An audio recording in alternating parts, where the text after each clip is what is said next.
बिस्मिल्लाहिर्रहमानिर्रहीम। अस्सलाम वालेकुम नाज़रीन, उम्मीद है आप सब लोग खैर खैरियत से होंगे। इस वक्त ख़बरों की भरमार है और अफ़गान बॉर्डर के ऊपर तूरखम के ऊपर भी एक अलग से मैदान गर्म हुआ है। मुल्ला हैबतुल्लाह अपनी हुकूमत को लीगलाइज करने के लिए अलग से प्लानिंग कर रहा है और इस वक्त कुछ मीटिंग्स भी हुई हैं। बन्नू के अंदर जो दहशतगर्द थे उनके बारे में पता चला उनका ताल्लुक कहाँ से था। लेकिन दूसरी तरफ ट्रंप ने ऐलान कर दिया है कि वो अपना पहला विजिट सऊदी अरब करेंगे और वहां पे $1 ट्रिलियन की डील करेंगे।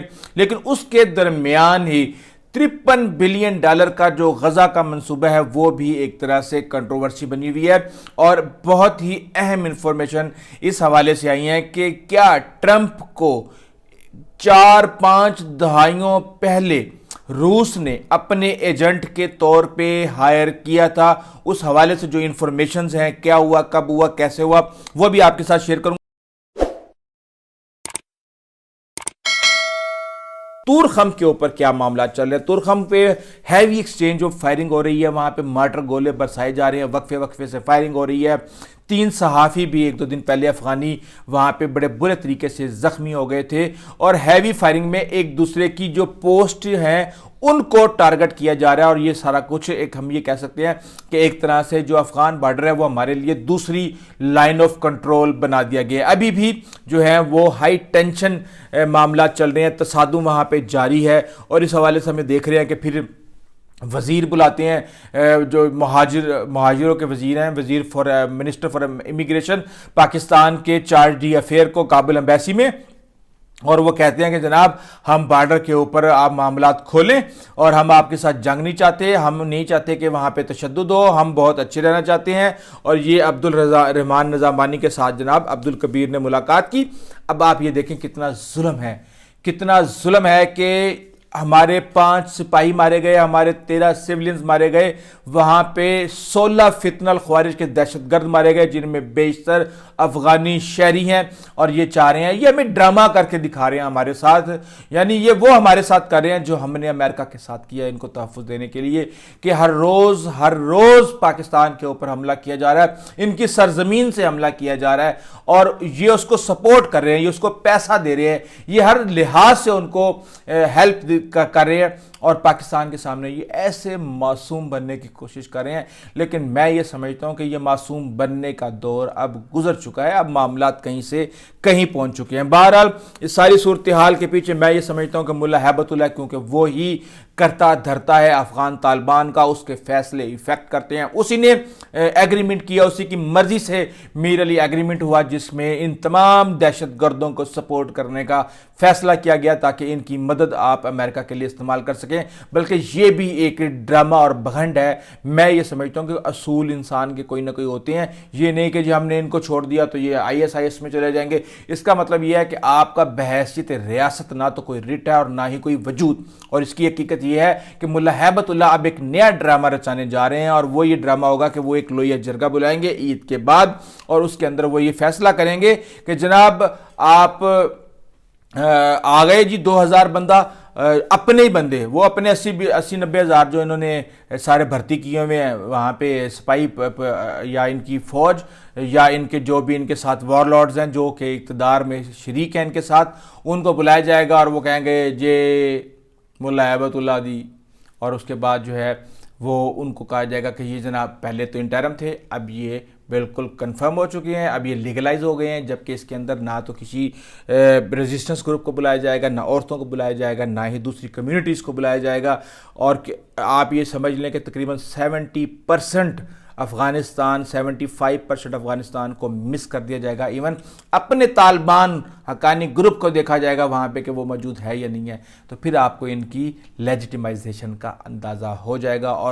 और आपको एक बुरी खबर सुना दूं कि बुरी खबर ये है कि पाकिस्तान दहशतगर्दी से मुतासरा ममालिक की लिस्ट में दूसरे नंबर पे आ गया है। पाकिस्तान सीरिया से भी आगे निकल चुका है और पाकिस्तान बर्किना फासो एक ऐसा मुल्क है जिससे पीछे है। अदरवाइज़ पाकिस्तान दहशतगर्दी के से मुतासरा जो ममालिक हैं उनकी लिस्ट में दूसरे नंबर पे आ चुका है। और ये TTP दुनिया की चौथी ख़तरनाक तरीन آرگنائزیشن بن چکی ہے جو افغانستان کے اندر ہے، جہاں پہ وظیفے دیے جا رہے ہیں طالبان کی طرف سے انہیں، اور یہ انتہائی بے شرمی کے ساتھ ہمیں یہ کہتے ہیں کہ جناب بارڈر کھولیں، تجارت کریں، ہمارے ساتھ مذاکرات کریں۔ آپ کے ساتھ مذاکرات 4-5 سال ہو گئے ہمیں کرتے ہوئے، کیا نتیجہ اس کا نکلا؟ بہرحال یہ ساری صورتحال ہے، لیکن یہ معاملہ ابھی ایسے رکے گا نہیں۔ عید کے بعد آپ کو پتہ چلے گا، رمضان کے بعد، کہ یہ اونٹ کس کروٹ بیٹھتا ہے، اور ہم نے بھی زیرو ٹولرنس کا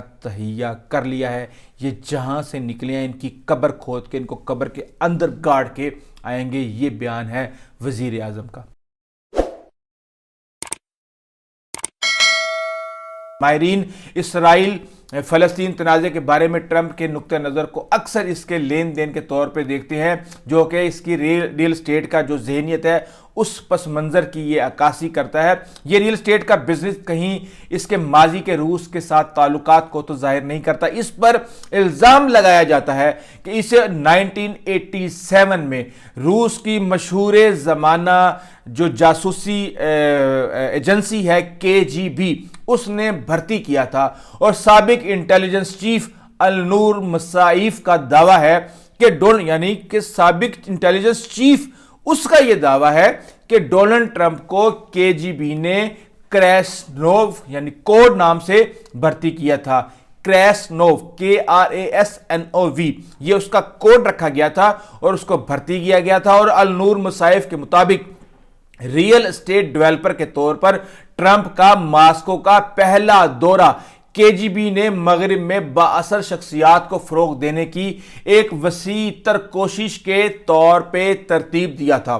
انہوں نے مزید دعویٰ کیا ہے کہ ٹرمپ کی جو ذاتی فائل ہے اس کو حال ہی میں روس کے FSB سے ہٹا دیا گیا ہے، اور اب یہ ولادیمیر پوٹن کے قریبی ساتھی ہیں۔ اگرچہ مسائف کے الزامات غیر تصدیق شدہ ہیں، لیکن دال میں کچھ تو کالا ہے، اور یہ کوئی عام آدمی سڑک سے اٹھ کے نہیں کہہ رہا، یہ اس ایجنسی یعنی انٹیلیجنس ایجنسی کا چیف ہے جو یہ بات کر رہا ہے۔ یہ بھی ہو سکتا ہے کہ پوری دال ہی کالی ہو، لیکن ٹرمپ نے اگرچہ کریملن سے کسی بھی قسم کے تعلقات یا انٹیلیجنس سرگرمیوں میں ملوث ہونے کی مسلسل تردید کی ہے، لیکن مسائف کے مطابق وہ قتل کی 2 کوششوں میں بچ گیا ہے، جو اس طرح کی معلومات کے افشا کرنے میں ممکنہ خطرے کی نشاندہی کرتا ہے۔